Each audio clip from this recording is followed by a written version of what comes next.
Assalamualaikum warahmatullahi wabarakatuh. Bismillahirrahmanirrahim. Rabbi shrah li sadri wa yassir li amri wa hlul 'uqdatam min lisani yafqahu qawli. Allahumma shalli wa sallim wa barik ala sayyidina Maulana Muhammadin wa ala alihi washabihi ajmain. Amma ba'du. Yang sangat saya hormati semua teman-teman di Jerman maupun dimanapun, wabil khusus yang telah memberi paparan yang sangat luar biasa, Bapak Quraish Shihab.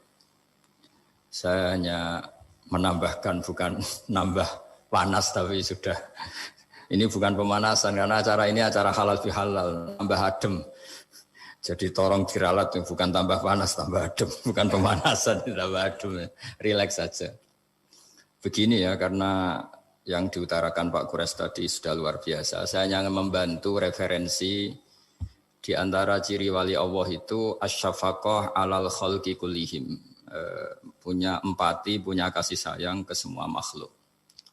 Bahwa takdir kita ada perbedaan itu ya wajar, tapi bahwa definisi itu nyata. Tadi beliau menyebut termasuk satu saudara atau satu komunitas dengan makhluk-makhluk Allah yang lain. Pernah suatu saat Nabi memuji ada seorang nakal itu, diterima tobatnya Allah karena di jalan ketemu anjing, kemudian ngasih minum anjing itu dan Allah mengampuni. Meskipun secara hukum usul fikih tidak bisa digeneralisir, misalnya kalau minumin anjing 1 surga, kalau 100 tambah surga. Nanti lupa minumin manusia gara-gara kebanyakan minumin anjing gitu. Tapi apapun itu faktanya ada cerita di hadis seperti itu. Kemudian menyangkut komunitas internasional yang beberapa diantaranya tentu beda agama, beda keyakinan. Saya mau membacakan cerita di kitab Ar-Risalah Al-Qushairiyah. Jadi saya hanya membantu referensi-referensi yang diajarkan guru-guru kita. Ar-Risalah Al-Qushairiyah adalah kitab kesayangan Mbah Maimun karena dulu mbah beliau dapat ijazah dari Sayyid Umar Sato, kakaknya Sayyid Abi Bakar Sato yang punya kitab I'anatul Thalibin. Dan kitab itu dibawa ke Indonesia sampai ke saya sebagai murid beliau.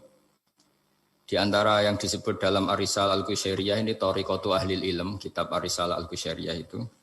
Saya baca nasnya atau ibaratnya atau teksnya. Sami'tu ba'dal ulama yaqulu istadhafa majusiyun Ibrahim al-Khalil alaihi salam faqala bisyarti antuslima. Famarral majusiyu fa'awhallahu ta'ala ilaihi mundu khamsina sanatan nut'imuhu ala kufri. Falau nawaltahu lukmatan min ghairi antu talibahu bitahyiri dini. Famado Ibrahim alaihi salam ala athari hatta adrakahu wa atadhara ilaihi fasalahu anis sabab fadhakara lahu dzalik fa aslamal majusiyu. Jadi suatu saat Nabi Ibrahim itu kan terkenal Abu Duyuf, orang yang mesti menservis tamu-tamu itu. Kita tahu dulu itu tidak ada warung, tidak ada hotel, tidak ada, ya pokoknya tidak ada mall. Sehingga kalau orang pergi itu kelaparan betul itu. Buat orang kaya pun kelaparan karena melewati padang pasir itu. Kalau sekarang kan orang mau sowan kiai makan dulu. Karena takutnya di rumah kiai kan makan sungkan. Jadi makan dulu nanti di kiainya tinggal pura-pura makan. Kalau dulu memang makan nih tamu itu wajib betul. Kalau tidak ya kelaparan betul tamu itu. Sehingga cerita suatu saat di antara tamu itu berakidah, berfaham majusi. Atau beragama majusi lah gampangannya itu. Terus Nabi Ibrahim enggak mau, saya mau ngasih makan syaratnya Anda harus Islam gitu. Akhirnya orang ini putus asa kemudian meninggalkan Nabi Ibrahim. Saat orang itu meninggalkan Nabi Ibrahim, Allah memberi wahyu ke Nabi Ibrahim. Orang itu umurnya 50 tahun dan dia hidup karena tak kasih makan. Terus kata Allah, mundu khamsina sanatan nut'imuhu ala kufri. Saya yang Tuhan saja ngasih makan dia 50 tahun tanpa syarat dia harus Islam. Kamu baru dimintai makan sehari mensyaratkan Islam. Walhasil terus Nabi Ibrahim ngejar orang Majusi itu terus monggo-monggo makan di rumah saya. Singkat cerita terus orang Majusi itu tanya kenapa Anda berubah pikiran. Terus Nabi Ibrahim cerita bahwa beliau ditegur Allah kemudian harus melakukan itu. Jadi cerita-cerita seperti itu banyak. Dulu kita dengar para kiai sering cerita ketika seorang Yahudi rumahnya diusir Amr bin As untuk pembangunan masjid. Ketika lapor ke Sayyidina Umar, masjid itu yang mengambil tanahnya orang Yahudi harus dikembalikan ke orang Yahudi. Dulu guru-guru kita juga sering cerita Sayyidina Ali itu pedangnya dicuri sama orang Yahudi. Ketika ketemu di pasar atau di jalan, kemudian Sayyidina Ali yakin itu pedangnya, dilaporkan ke Qadhi Syureh. Setelah itu Sayyidina Ali diminta, buktinya apa? Saksinya siapa kalau itu pedang Anda? Saksinya Hasan dan Husain. Tapi kata hakim, Said Hasan Husain itu keluarga Anda, tidak sah jadi saksi. Zaman itu Sayyidina Ali masih berargumentasi, waqad qala Rasulullah sallallahu alaihi wasallam Hasanun wa Husainun sayyida syababi ahli jannah. Tapi kata Imam Sureh tetap standar saksi itu tidak boleh dari keluarga. Singkat cerita, qadhinya itu pakai standar hukum usul fikih, al-qaulu qaulu sahibil yad. Yang dibenarkan adalah yang sekarang megang barang itu. Ketika enggak ada saksi, al-musaddaq yang dibenarkan al-qaulu qaulu sahibil yad, yang dibenarkan ya yang megang barang itu. Singkat cerita dimenangkan oleh orang Yahudi tadi. Setelah dimenangkan, Sayyidina Ali agak kecewa, masa seorang Amirul Mukminin sidang di pengadilan negeri kalah. Tapi orang Yahudi tadi akhirnya insaf, sadar sampai masuk Islam, sampai beliau ngendikan bihada taqumus sama wal ard, karena ini langit dan bumi berdiri karena keadilan itu. Jadi ini cerita-cerita referensi yang bisa menolong teman-teman siapapun berkomunitas internasional. Karena pikiran saya sederhana ya, al-ilmu yurisul ahwal, ilmu itu melahirkan sikap. Jadi kalau kita punya referensi yang cukup tentang toleransi, insya Allah kita hidup di mana saja punya toleransi, karena toleransi itu juga ajaran agama. Di antara yang diceritakan para guru-guru kita adalah ketika Nabi mau dibunuh oleh orang namanya Daksur, atau Duksur siapa, enggak tahu KTP-nya saya, kiai-kiai kalau baca Daksur. Ketika beliau sedang santai di satu tempat, tahu-tahu ada orang yang mengambil pedangnya, kemudian bilang, mayyamna'uka minni ya Muhammad. Sekarang Anda sama saya berdua, siapa yang bisa menghalangi kamu? Nabi dengan rileks menghentikan Allah. Kemudian si Daksur ini gemetar, pedang jatuh. Kemudian diambil Nabi. Sekarang ya Daksur, mayyamna'uka minni, yang bisa menghalangi kamu siapa? Orang itu bilang, la ahada, tidak siapapun. Nabi dengan gampangnya fa'afa'anhu, Nabi memaafkan. Padahal ini jenis harbi, jenis orang yang jelas punya niat bunuh. Terus artinya kita-kita yang ngaji di pesantren, saya ngaji di Mbah Maimun, punya Bapak Kiai Nur Salim, semuanya ngajarkan bahwa di mana-mana perang kekerasan itu ya karena kita diperangin. Udina lilladzina yuqatalun, karena kita diperangi kita boleh perang. Qatilul ladzina yuqatilunakum. Jadi yang boleh kita perangi ya zaman kayak kita dulu dijajah Belanda, dijajah Jepang zaman itu. Ketika sudah tidak ada penjajahan ya alasan itu sudah hilang karena mereka tidak merangi kita. Jadi apa ya, perang ya ada konteks rasionalitasnya, damai juga ada konteks rasionalitasnya. Tapi karena kita punya tradisi referensi, teman-teman yang di Jerman tak bantu, tadi ada kitab Ar-Risalah Al-Qushairiyah, terus ada beberapa cerita-cerita tadi kayak Daksur. Kalau ayatnya jelas ya, jelas qatilul ladzina yuqatilunakum wa in janahu lisalmi fajnah laha wa tawakkal 'ala Allah. Bahkan seperti yang diceritakan Profesor Quraisy tadi, yang sedang kita benci pun bisa saja suatu saat teman. Dalam surat Mumtahanah itu atau Mumtahinah ada ayat asawwau ayyaj'ala bainakum wa bainal ladzina ataitum minhum mawaddah. Bisa saja orang yang sekarang kamu benci suatu saat kamu cintai. Wallahu qadir, itu Allah Maha Kuasa. Dan tadi saya menambahkan yang dikatakan Profesor Quraisy tentang belajar. Dulu Nabi itu enggak puasa Asyura. Tapi ketika datang ke Medina, orang-orang Yahudi itu puasa Asyura. Coba tanyakan ke mereka, kenapa puasa tanggal 10? Terus mereka menjawab, yaumun najawwahu fi Musa, itu hari yang Allah menyelamatkan Nabi Musa. Terus fa'amara bisyami, kemudian Nabi menyuruh sahabat puasa. Artinya dulu itu segampang itu hidup, itu sesuatu yang baik, apa ya sudah ditiru. Meskipun kita tahu Nabi itu tentu mustaqil bil istihad, Nabi itu orang yang mandiri. Tapi memberi percontohan kita betapa gampangnya kita seperti itu. Dulu ada seorang Yahudiyah meminta sama Sayyidah Aisyah dan dikasih. Ketika dikasih, dia mendoakan semoga kamu Aisyah selamat dari siksa kubur. Zaman itu Sayyidah Aisyah itu belum tahu tentang siksa kubur sehingga beliau engkar, enggak percaya. Tapi setelah Rasulullah datang dan diceritanin, Nabi, oh iya siksa kubur itu ada. Dan semenjak itu Nabi selalu isti'adah minta perlindungan dari siksa kubur. Jadi dulu di komunitas-komunitas beda agama sesuatu yang benar ya dibenarkan. Makanya kaidah umum dalam interaksi antar agama Itu la tusaddiquhum wa la tukadzibuhum. Ya kamu jangan bilang iya, jangan-jangan enggak, ya jangan bilang tidak, jangan-jangan iya. Jadi aturan ilmunya jelas la tusaddiquhum wa la tukadzibuhum. Ya artinya sesuai referensi ilmu lah kira-kira begitu. Terus yang terakhir, ini saya mohon maaf sama komunitas di Jerman karena saya ini pura-puranya aja sibuk. Karena saya kira ini seberapa jam lagi saya ngajar ini. Nanti kalau saya tidak ngajar di sini yang ngundang agak-agak dosa. Jadi supaya sama-sama tidak dosa ini saya ya nuruti jenengan. Tapi ya karena saya ngajar ini juga yang datang orang macam-macam. Ada yang Kalimantan, Sumatera mau ngaji di sini. Ini seberapa jam lagi saya ngaji Sahih Muslim.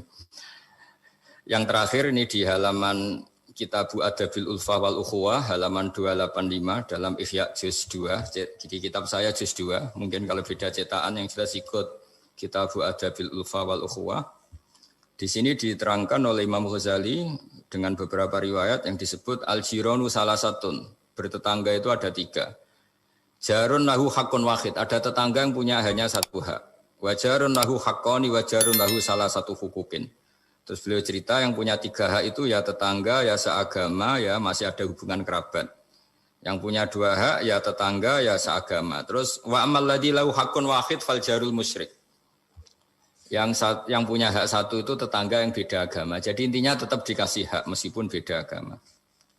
Sampai diantaranya disebutkan juga di halaman 287. Imam Ghazali ngendikan beliau berfatwa dan beliau bercerita rawahu Umar bin Syu'aib an Nabi an Jaddih anin Nabi. Terus qala Mujahid kuntu inda Abdullah bin Umar wa ghulamun lahu yaslahu syatan faqala ya ghulam idza salakhta fabda bijarinal Yahudi. Abdullah bin Umar itu sedang memasak kambing atau itu pembantunya ini sedang nguliti kambing.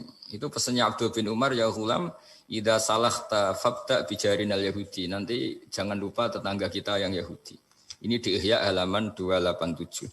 Hanya cerita kebaikan. Jadi cerita-cerita perang itu ya karena kita diperangin, tapi ya kalau kita dibaikin ya baik, itu ajaran Islam. Hatta qala dzalika miraron. Faqala lahu lima taqulu hadza. Ini pembantunya juga enggak langsung menerima. Kenapa saking enggak mau nerimanya diulang-ulang lagi oleh Abdullah bin Umar. Faqala inna Rasulullah sallallahu alaihi wasallam lam yazal yusina bil jar hatta khashina annahu sayuwarrithu. Kenapa engkau melakukan itu ya Abdullah bin Umar? Terus beliau menjawab, Rasulullah itu selalu berpesan untuk berbuat baik sama tetangga. Tadi kita tahu kalau tetangga punya 3 hak, berarti seagama, ada hubungan kerabat, hakul jar, berarti 3. Ada yang seagama dan tidak punya hubungan kerabat, berarti punya 2 hak, yaitu 1 agama dan kerabat. Ada yang punya 1 hak saja, ya tidak keluarga, tidak seagama, tapi karena tetangga itu juga tetap punya hak. Dan itu pun masuk kategori lam yazal yusina bil jar, termasuk orang-orang yang harus kita baikin. Ya kalau di Qur'annya kayak tadi ya, qatilul ladzina yuqatilunakum, boleh merangi ya yang merangi kita. Udzina lil ladzina yuqatalun, diberi hak merangi ya sama yang merangi kita, bukan yang tidak merangi kita. Terus waqala Hisyam Kanal Hasanu la yara ba'san antut imal jarul Yahudiyya wan Nasraniyya min udkhiyatik. Bahkan sebagian ulama di sini disebut Hasan Basri berpendapat kalau berkorban, kalau punya tetangga Yahudi yang butuh enggak apa-apa dikasih dagingnya. Ini di halaman Ihya 287 juz 2. Jadi dari cerita-cerita itu dan referensi-referensi itu teman-teman di Jerman enggak usah khawatir lah kalau kiai-kiai kayak kita itu berfatwa enggak boleh berkomunitas internasional nanti takut begini-begini enggak lah. Kita bacanya ya sama seperti yang dibaca Profesor Kures, sama yang dibaca guru-guru kita. Jadi itu kalau boleh dikatakan sumbangan saya lah bahwa di kita, di pesantren itu ajaran-ajarannya juga seperti itu. Dan tadi beberapa kita saya sebutkan halamannya supaya bisa dicari, supaya tidak kelihatan hoax, juga tidak bikinan saya gitu, supaya jelas itu. Dan saya mohon maaf karena nggak bisa ngikuti sampai selesai, tapi saya ngapresiasi semoga jadi syawal yang baik, minal aidin wal faizin. Minal aidin artinya kita kembali menjadi ahli surga. Saya termasuk yang sependapat dengan kitab yang saya baca. Dulu kita ini ahli surga karena Nabi Adam lahirnya di surga dan diciptakan di surga. Karena satu kesalahan beliau harus kembali ke bumi. Dan setelah puasa itu selesai, diterima, kita kembali ke ahli surga lagi. Maksud minal aidin, kita kembali lagi berstatus sebagai ahli apa? Surga. Dan itu dimulai dari saling memaafkan. Karena yang menghalangi masuk surga itu hak adami. Manusia itu kan paling kikir untuk memaafkan orang lain. Padahal kalau hak adami belum selesai itu Allah tidak mau memaafkan. Makanya syaratnya masuk surga harus kita saling memaafkan. Dengan cara seperti itu insya Allah kita minal aidin wal faizin. Jadi mohon maaf sekali lagi, mohon maaf karena saya tidak bisa ngikuti sampai selesai karena saya harus ngaji. Karena bukan papa ya, memang harus. Andaikan sunat itu mungkin saya tinggalkan. Mohon maaf sekali. Wassalamualaikum warahmatullahi wabarakatuh. Waalaikumsalam warahmatullahi wabarakatuh. Terima kasih sekali Gus Baha. Kalau misalnya untuk satu pertanyaan mungkin masih bisa Gus Baha atau Prof. Quraisy, karena Prof. Quraisy sama-sama harus meninggal 5 menit. Ngapunten ini Gus, banyak yang nunggu, nanti saya yang dimarahi, ini saya juga menunaikan kewajiban. Prof. Quraisy, ada satu pertanyaan dari pemaparan panjenengan. Satu pertanyaan saya tunggu. Terima kasih Prof. Ini saya tanyakan langsung Prof. Saya pernah mendengar panjenengan menyampaikan tentang konsep kedamaian aktif dan pasif. Mungkin bisa dijelaskan Prof. Mengenai hal tersebut, khususnya dalam rangka mempersatukan hati tadi itu Prof. Baik, jadi begini, saya beri contoh.